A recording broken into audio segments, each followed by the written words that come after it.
आगे बढ़ेंगे और खबर शामिल करेंगे सांगड़ से मजीद रहमान की रिपोर्ट के मुताबिक, जहां पर अर्थ डे मनाया गया।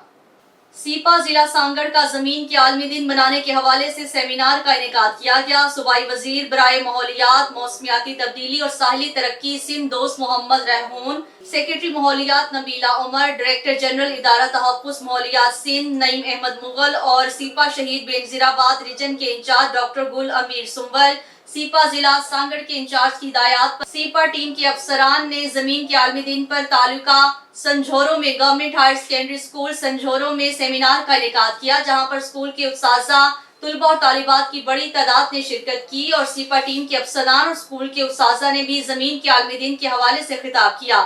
मीडिया को ब्रीफिंग देते हुए SEPA district incharge Zulfiqar Ali Bhatti ने बताया कि जमीन के आलमी दिन का मकसद माहौल को प्लास्टिक से पाक करना है, जिसमें हर शोबे से ताल्लुक रखने वाले लोगों को अपना किरदार अदा करना होगा। वो अपनी रोजमर्रा जिंदगी में प्लास्टिक का इस्तेमाल ना करें, क्योंकि प्लास्टिक आसानी से तहलील नहीं होता। इसकी उम्र 100-200 साल होती है। ये इंसानी सेहत, आबी हयात और माहौल के लिए मुज़र है, चुनाचे इसकी मुतबादिल चीजें इस्तेमाल करें।